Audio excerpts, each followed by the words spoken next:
Bem, vamos hoje então falar um pouco mais, sobre o estudo de caso então da área da educação. E quando falamos da área da educação, naturalmente falamos aí dos cursos tanto de pedagogia, os cursos da psicopedagogia, educação especial, todas as áreas que envolvem realmente o ato de educar crianças em si, E para além daquilo que nós já comentamos em outros encontros sobre o que é o estudo de caso, comentamos um pouco também em outras reuniões sobre as principais perguntas que vão nos nortear para desenvolver nossa resposta a texto. Eu queria hoje, então, reforçar um pouco mais sobre o próprio fato-caso, especificamente, do nosso estudo de caso. E depois eu quero dissertar um pouco mais sobre o assunto, principalmente falar um pouco mais e discutir um pouco mais a própria Declaração Universal dos Direitos Humanos, até porque esse texto e os seus devidos preâmbulos vão nos dar uma certa base teórica para principalmente responder as primeiras perguntas que têm um contexto mais mundial, mais internacional. Mas vamos então a esse primeiro fato-caso que envolve, para nós entendermos realmente o contexto desse estudo de caso da área da educação. Primeiramente, entendamos que em uma escola pública, a própria equipe pedagógica, então, ela decide usar como tema para a própria semana pedagógica, que é muito comum, essa semana pedagógica fazer parte do calendário educacional, que muitas vezes é proposto pela própria Comed, da cidade em si, do ano letivo, a questão da própria proteção das crianças e dos adolescentes. E para a organização dessa semana, então, foram convidados vários palestrantes, E para essa organização, entre eles o próprio conselheiro tutelar e um representante tanto dos CRAS como dos CREAS e uma representante da própria unidade de saúde do próprio bairro. Um psicólogo e uma psicopedagoga que abordaram então sobre os impactos que a violência pode ter para o aprendizado então das crianças. E nisso, a própria representante da unidade de saúde, ela enfatiza na própria palestra em si, que é a questão da proteção dos direitos da criança e do adolescente, ele se faz então cada vez mais urgente em nossa sociedade. Os dados que essa palestrante nos traz são, de certa forma, muito alarmantes no que diz respeito à própria violência em suas mais variadas formas, então, contra a própria população. Segundo dados da própria Sociedade Brasileira de Pediatria, diariamente são notificados em torno de 243 casos de agressões. Agressões essas, sejam elas físicas, agressões psicológicas, torturas em si, tudo isso soma então esse devido quantitativo. O que se torna ainda mais estarrecedor é que pelos dados do Sistema Nacional de Agravos de Notificação SINAM, quase 25 mil casos notificados nas unidades de saúde do país envolvem então bebês menores de 1 ano, o que corrobora então, ou seja, o que vai ao encontro dos dados do próprio Programa de Atenção à Criança e ao Adolescente Vítima de Violência, a FIA.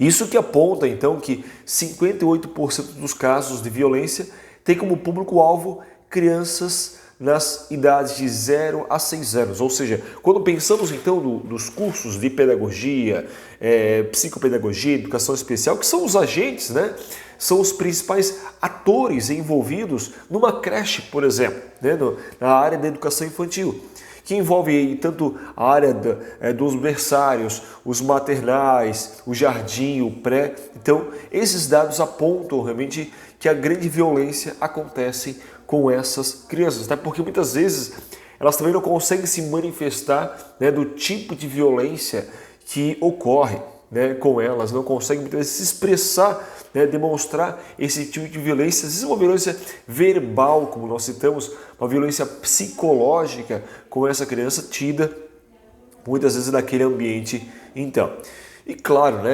segundo dados do próprios conselheiros tutelares, muitas dessas violências, grande porcentagem dessa violência vem aí da própria família, vem aí de casa também. E posteriormente, então, esse conselho tutelar, ele destaca que sabe-se, porém, que ainda maiores são os casos, naturalmente, de subnotificação, que não são aí notificados, que são realmente subjugados. Pois é preciso, então, criar com isso maior conscientização de toda a população que o cuidado com nossas crianças e adolescentes e então de toda a sociedade. Todos os atores sociais devem estar mais comprometidos com os cuidados então com essa criança. O que já então preconiza o próprio ECA, o Estatuto da Criança e do Adolescente, e ao colocar mesmo lá no seu artigo 70, que é, abre aspas, dever de todos prevenir a ocorrência de ameaça ou violação dos direitos da criança e do adolescente. E então isso é citado pelo próprio ECA. Depois eu vou deixar inclusive esse texto aqui para vocês na descrição desse nosso material, para que possamos ter acesso tanto a esse estudo de caso e principalmente aos textos que nós vamos então estar citando. E vai citar também esse material a própria omissão, que é um crime já previsto no Código Penal, ressaltado pelo artigo 135, que cita que deixar de prestar assistência, quando possível fazê-lo sem risco, claro, pessoal, a criança abandonada ou extraviada, ou a pessoa inválida ou ferida, ou desamparado ou em grave iminente perigo, ou não pedir, nesses casos, socorro de autoridade pública, e aí tem pena de detenção de 1 a 6 meses ou mesmo multa. Isso é citado, então, no próprio Código Penal, no seu artigo 135. Bem, voltamos então ao nosso caso específico, que muitas pessoas então se escandalizam quando casos como esse de R. Borel, Medeiros, de apenas 4 anos, se torna uma vítima fatal da violência, entre tantos outros casos que não tem tanta repercussão na mídia. No entanto, é preciso então pensarmos na prevenção dessa violência enquanto sociedade e atuarmos ativamente enquanto cidadãos e profissionais da educação para garantir então o nosso papel frente à própria Constituição Federal de 88, frente ao próprio Estatuto da Criança e do Adolescente. E dessa forma, entre as várias falas dos profissionais, a própria diretora então da instituição, ela reforça que toda a escola, assim como o papel tão importante do Conselho Tutelar nas comunidades, assim como outros órgãos de proteção à infância, os Centros de Referência e Assistência Social, os CRAS que nós estamos, o Centro de Referência Especializado da própria Assistência Social, os CREAS, precisam trabalhar então em conjunto, uma articulação interdisciplinar com as escolas e também com a própria família.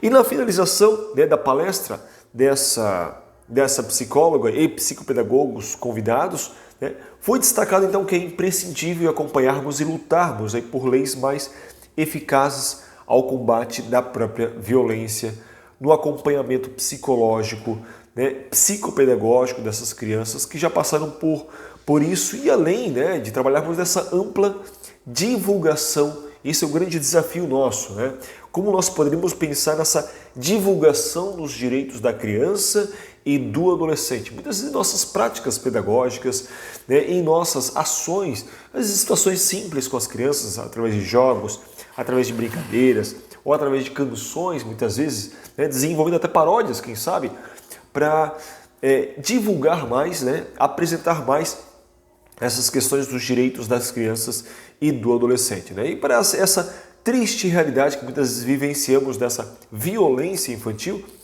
passa a ser transformada onde cada um precisa com isso fazer parte da construção dessa educação não violenta, e essa construção dessa cultura então de paz, esse peace building, como é citado por muitos textos. Bem, mas hoje eu queria verificar com vocês, até para se tratar um pouco mais sobre a própria Declaração Universal dos Direitos Humanos e alguns preâmbulos que deixamos então destacados. Quando nós pensamos em alguns preâmbulos e algumas considerações, a própria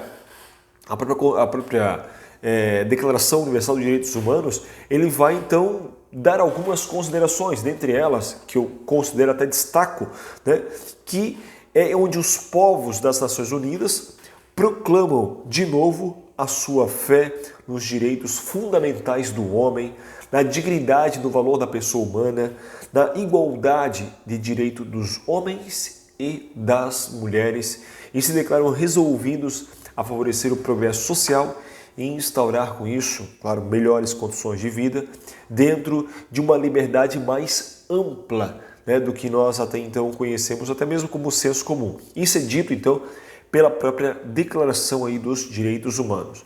E aí, naturalmente, essa carta, ela vai dar, naturalmente, alguns artigos. Dentre eles, eu destaco também o próprio artigo 1º, que vai citar que todos os seres humanos já nascem livres, né, e iguais em direitos e dignidade, dotados de razão e de consciência, e devem agir uns para com os outros nesse espírito de fraternidade.